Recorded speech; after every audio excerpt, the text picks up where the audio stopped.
নমস্কাৰ বন্ধুসকল, জ্ঞান জগত চেনেললৈ মই অক্ষয়জ্যোতি নাথে আপোনালোক সকলোকে স্বাগতম জনাইছোঁ।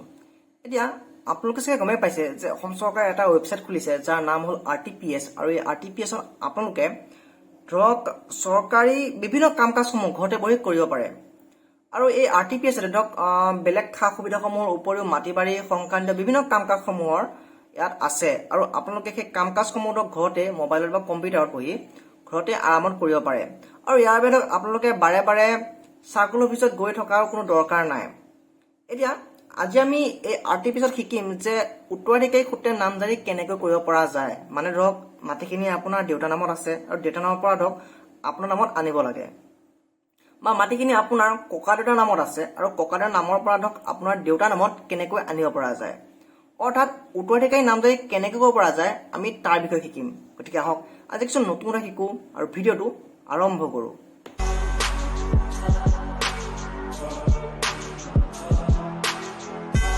আপোনালোকে গুগলত গৈ RTPS.assam চাৰ্চ কৰিব, আৰু চাৰ্চ কৰাৰ লগে লগে ছাইটটো ঠিক আপোনালোকৰ এনেকুৱাকৈ খোল খাই যাব। আৰু আপোনালোকে যদি বিচাৰে যে মই ভাষাটো সলনি কৰি ল'ম বুলি, যদি ইংৰাজীত বিচাৰে ইংৰাজীত কৰি ল'ব পাৰে, অসমীয়াত বিচাৰিলে অসমীয়াত কৰি ল'ব পাৰে, বা যদি বিচাৰে যে মই বাংলাত কৰি ল'ম তেন্তে আপোনালোকে ভাষাটো চেঞ্জ কৰি বাংলাটো কৰি ল'ব পাৰিব। আৰু তাত ক্লিক কৰাৰ লগে লগে ধৰক আহিব আপোনালোকৰ ভূমি আৰু সম্পত্তি, আৰু আপোনালোকে যদি ইংৰাজীত কৰে তেন্তে দেখা পাব যে লেণ্ড এণ্ড প্ৰপাৰ্টি বুলি। আৰু তাত ক্লিক কৰাৰ লগে লগে ধৰক আপোনালোকে যদি আমাৰ তলত যায় তেন্তে দেখা পাব যে প্ৰত্যেক সম্পত্তিৰে নাম জাৰি, আৰু যদি আপোনালোকে ইংৰাজীত কৰে তেন্তে দেখা পাব যে মিউটেশ্যন বাই ইনহেৰিটেঞ্চ। ইয়াত আপুনি ক্লিক কৰক, আৰু ক্লিক কৰাৰ লগে লগে ইয়াত কিছুমান ধৰক নিৰ্দেশনা আছে, সেই নিৰ্দেশনাসমূহ পঢ়ি ধৰক আকৌ এবাৰ আবেদন কৰকত ক্লিক কৰক। আৰু ক্লিক কৰাৰ লগে লগে আপোনালোকে ইয়াত দিব লাগিব আপোনালোকৰ মোবাইল নম্বৰটো, আৰু ইয়াত এটা কোড এটা আছে, আৰু ধৰক কোডটো আপোনালোকে টাইপ কৰি চেণ্ড OTPত ক্লিক কৰি দিয়ক। এতিয়া ক্লিক কৰাৰ লগে লগে আপোনাৰ ফোনত আহিব এটা OTP, আৰু OTPটো ধৰক আপোনালোকে এইটো ভৰাই দিব, ছাবমিট OTP। এতিয়া আহিব লেণ্ড ডিটেইলছ, আৰু এই চাইটটোত ধৰক এই পেজটোত আপোনালোকৰ মাটিখিনি যিমান যি ডিটেইলছ আছে সেই সকলোখিনি ডিটেইলছ ইয়াত ভৰাব লাগিব। ধৰক মাটিখিনি কোনখিনি জেগাত আছে, ধৰক মই আপোনালোকক দেখুৱাবৰ বাবে ধৰক এনে ভৰাই দিছোঁ যে মৰিগাঁৱত আছে। চাৰ্কুলটো মাটিখিনি কোনটো চাৰ্কুলৰ আণ্ডাৰত হয় ধৰক সেই চাৰ্কুলটো ভৰাই দিব, আৰু ধৰক মাটিখিনি ধৰক কোনখন গাঁৱত আছে, ধৰক মই এইখিনি বাৰু আপোনালোকক দেখুৱাবৰ বাবে এনেই ভৰাই দিছোঁ বাৰু। আৰু মাটিখিনিৰ দাগ নম্বৰ কিমান, ঠিক আছে। তো মাটিখিনি দাগ নম্বৰ ক্লিক কৰাৰ লগে লগে ধৰক পিছত নেক্সট মাৰি দিয়ক। এতিয়া পাট্টাদাৰ নেম, অৰ্থাৎ মাটিখিনি কাৰ নামত আছে, মাটিখিনি কোনজন মানুহৰ পৰা মাটিখিনি আহিব, গম পাইছে। ধৰক মাটিখিনি অনাৰ কোন, ধৰক মই এনে ধৰিছোঁ যে তিলক ডেকা মাটিখিনি অনাৰ হয়। এতিয়া এপ্লিকেণ্ট ডিটেইলছ, অৰ্থাৎ ধৰক মাটিখিনি কাৰ নামলৈ আহিব। যদি আপোনাৰ দেউতাৰ মাটিখিনি অনাৰ হয় তেন্তে অভিয়াছলি আপোনাৰ নামলৈ মাটিখিনি আহিব। ডেট মিনছ আপুনি এপ্লিকেণ্ট ডিটেইলছত ধৰক আপোনাৰ নামটো ভৰাব লাগিব। বা যদি ককা দেউতাৰ নামত মাটিখিনি আছিল তেন্তে এপ্লিকেণ্ট হ'ব আপোনাৰ দেউতা বা আপোনাৰ খুৰা বৰ্তা যি থাকে আৰু। এতিয়া ইয়াত আছে যে does applicant already have his name in the ডাক, যদি আছে নামটো যদি অলৰেডি তেওঁ সেই ডাকটোত আছে তেন্তে য়েছ কৰিব, আৰু যদি নাই তেন্তে ন' কৰি দিব। ন' কৰিয়াৰ লগে লগে ধৰক আহিব ইয়াত তেওঁৰ নামটো লিখিব লাগিব, এপ্লিকেণ্ট, ঠিক আছে। মানে যোনকেইজন ধৰক যাৰ নামলৈ মাটিখিনি আহিব তেওঁৰ নামটো ধৰক ইয়াত লিখি দিব লাগিব। ধৰক মই ইয়াত এনে এটা কিবা নাম এটা লিখি দিছোঁ, প্ৰথমে লিখক ইংৰাজীত, আৰু তাৰপিছত আপুনি সেই নামটো পুনৰ অসমীয়াত লিখিব লাগিব। ধৰক মই এতিয়া আপোনালোকক ধৰক দেখুৱাৰ বাবে ধৰক এনে কিবা কিবি লিখি দিছোঁ। তেওঁ জেণ্ডাৰ কি, ধৰক জেণ্ডাৰ মেল বা মেল হ'লে মেল দিব, বা ফিমেল যদি হয় তেন্তে জেণ্ডাৰটো ফিমেল দি দিব। এতিয়া আহিব গাৰ্ডেন, অৰ্থাৎ আপোনাৰ যদি মাটিখিনি যদি আপোনাৰ নামলৈ আহে তেন্তে আপোনাৰ গাৰ্ডেন হ'ব ধৰক আপোনাৰ দেউতা, বা আপোনাৰ যদি বা ভণ্টি, যদি বা ভণ্টিলৈ যদি মাটিখিনি যায় তেন্তে তেওঁলোকৰ গাৰ্ডেন হ'ব তেওঁৰ হাজবেণ্ড, যদি তেওঁ বিয়া হৈছে। যদি বিয়া নহয় তেন্তে অভিয়াছলি দেউতা বা ফাদাৰ নামটোকে দিব লাগিব। ধৰক এনে কিবা এটা মই দি দিছোঁ। এতিয়া গাৰ্ডেন নেম ইন আছামিজ, এতিয়া অসমীয়াত তেওঁ পুনৰ নামটো পুনৰ লিখি দিয়ক। ইয়াত তেওঁলোকৰ ৰিলেশ্যনটো দিব যে গাৰ্ডেন আৰু এপ্লিকেণ্টৰ মাজত কি ৰিলেশ্যনশ্বিপ আছে।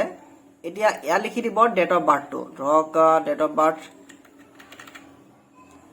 এড্ৰেছ, ধৰক ইয়াতে কিবা এটা এনে এড্ৰেছ এটা কিবা লিখি দিয়ক। ধৰক মই এতিয়া আপোনালোকক দেখুৱাৰ বাবে বস্তুখিনি এনে লিখি দিছো আৰু এতিয়া এপ্লিকেণ্ট যদি এজনে হয় বা যদি এজনৰ নামতে যদি মাটিখিনি আহিব লাগে তেন্তে এজনে থাকিব আৰু যদি এপ্লিকেণ্ট যদি বেছি হয় বা ধৰক মাটিখিনি ধৰক যদি ৩-৪জনৰ মাজত ধৰক মাটিখিনি যদি ভাগ বতৰা মাটিখিনি যদি আহিব লগা হয় তেন্তে ইয়াত এড মোৰ এপ্লিকেণ্ট কৰি তেওঁলোকৰ নামকেইটা পুনৰ আগৰ নিচিনাকে ধৰক একে নিচিনাকে ধৰক ভৰাব লাগিব এতিয়া সেই নামখিনি ভৰোৱাৰ পিছত ধৰক মাৰি দিব নেক্সট মাৰাৰ লগে লগে ইয়াত ধৰক আপোনালোকৰ যদি দেউতা আছিল বা যদি ককা নামৰ পৰা যদি মাটিখিনি আহিব লাগে তেন্তে ধৰক ককাৰ ডেথ চাৰ্টিফিকেট বা ধৰক যদি দেউতাৰ নামৰ পৰা যদি মাটিখিনি আহিব লাগে ধৰক আপোনাৰ দেউতাৰ ডেথ চাৰ্টিফিকেট ইয়াত আপলোড কৰিব লাগিব এতিয়া যদি এটা কথা যদি আপোনালোকৰ ডেথ চাৰ্টিফিকেট নাই তেন্তে গাঁওবুঢ়াৰ পৰা ধৰক লিখা যদি আনে সেইটো হৈ যাব ধৰক গাঁওবুঢ়াৰ পৰা যদি গাঁওবুঢ়াই লিখি দিয়ে যে মানুহজন মৃত বুলি তেন্তে সেইখনো আপোনালোকে ইয়াত একচেপ্ট কৰিব ইয়াত আপোনালোকে এপ্লাই কৰিব পাৰে তাৰ নেক্সট আছে যে চুৱেৰিং এফিডেভিট এইটো ধৰক কোৰ্ট এফিডেভিট ধৰক আপোনালোকে যদি কোৰ্টত গৈ যদি নটাৰীক কয় যে এনেকুৱা কথা মাটিখিনিৰ কাৰণে লাগে তেনে তেওঁলোকে এটা এফিডেভিট বনাই দিব আৰু এনঅ'চি ডকুমেণ্টত ধৰক আপোনালোকে মষ্টলি যদি কাৰোবাক যদি মাটি নালাগে ধৰক কেতিয়াবা এনেকুৱা হয় যে 3জন ভাই ককাই আছে এজনী ছোৱালী আছে অবভিয়াছলি সাধাৰণতে বিয়া হৈ যোৱাৰ পিছত তেওঁলোকৰ সাধাৰণতে সম্পত্তি ভাগ দিয়া নহয় বা তেওঁলোকে নিবিচাৰে তো সেইটো হিচাপত ধৰক ছোৱালীজনীয়ে লিখি দিব লাগিব যে মাটি বাৰীখিনি মোৰ দাদাকেইজনৰ বা মোৰ ভাইকেইজনৰ মাজত বাটোৱাৰা কৰাত মানে মাটিখিনি উত্তৰাধিকাৰী সূত্ৰে মাটিখিনি অহাত মোৰ কোনো আপত্তি নাই বুলি তো তেওঁ যদি লিখি দিয়ে যে মাটিখিনি দাদা বা ভাইকেইজনৰ নামত অহাত মোৰ কোনো আপত্তি নাই বুলি লিখি দিয়ে তেন্তে তেওঁলোকে এডক এনঅ'চিখন আপলোড কৰিব পাৰে তেওঁ খালি লিখি দিলেই হ'ল যে মোক মাটিখিনি তেওঁলোকক দিয়াত মোৰ কোনো আপত্তি নাই বুলি ধৰক ইয়াতে আপোনালোকে ডকুমেণ্টছখিনি আপলোড কৰি দিব মই বাৰু ধৰক এনে কিবা কিবি আপলোড কৰি দিছোঁ আৰু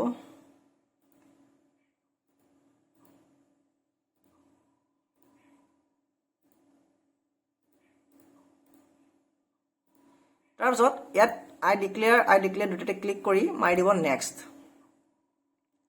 আৰু এটা মনত ৰাখিব যে যিবিলাক ডকুমেণ্ট আপোনালোকে আপলোড কৰিব তাৰ মেক্সিমাম চাইজ কিন্তু 2 MB হ'ব লাগিব ধৰক যদি 2 MBতকৈ বেছি হয় তেন্তে ফাইলবিলাক কম্প্ৰেছ কৰি বা ফাইলটো চাইজটো সৰু কৰি আপোনালোকে আপলোড দি দিব পাৰে এতিয়া আপোনালোকে ইমান সময় যিখিনি ধৰক বস্তুখিনি ভৰালে ধৰক যিখিনি ডিটেইলছ ভৰালে সেই ডিটেইলছখিনি আহি গ'ল ইয়াত ধৰক ইয়াত লেণ্ড ডিটেইলছ আছে ইয়াত আছে এপ্লিকেণ্ট ডিটেইলছ ধৰক কাৰ নামলৈ মাটিখিনি যাব আপোনালোকে পুনৰ ইয়াত এবাৰ চেক কৰি চাব পাৰে চেক কৰি চোৱাৰ পিছত ধৰক আপোনালোকে যদি চব শুদ্ধ পায় তেন্তে আই হিয়াৰ বাই ডিক্লেয়াৰ ডেট বুলি কৈ ধৰক ইয়াতে ফিনিছ অপশ্যনটোত আপোনালোকে ক্লিক কৰি দিব পাৰে আৰু ফিনিছটোৱে লাষ্ট অপশ্যন হয় আৰু ইয়াৰ পিছত আপোনালোকে এখন ৰিচিপ্ট পাব আৰু ৰিচিপ্টখন আপোনালোকে একদম ছেভ কৰি ৰাখিব কাৰণ এখন বহুত ইম্পৰ্টেণ্ট বস্তু হয় ধৰক পিছতো গৈ আপোনালোকক সেই ৰিচিপ্টখন লাগিব গতিকে যেনেকৈ নহওক সেই ৰিচিপ্টখন আপোনালোকে ছেভ কৰি ৰাখিবই আৰু এনেকৈ ধৰক আপোনালোকৰ কামটো হৈ যাব বা এনেকৈ ধৰক উত্তৰাধিকাৰী সূত্ৰে নামজাৰি কৰা হয় আশা কৰিছোঁ আজিৰ এই ভিডিঅ'টোৰ পৰা আপোনালোকে চাগে কিছু নতুন কথা হ'লেও শিকিব পাৰিলে যদি ভিডিঅ' চাই ভাল পালে তেনে ভিডিঅ'টো লাইক কমেণ্ট শ্বেয়াৰ আৰু চেনেলটো ছাবস্ক্ৰাইব কৰিব নাপাহৰিব পৰৱৰ্তী ভিডিঅ'ত পুনৰ পোৱাৰ ধন্যবাদ জয় আই অসম।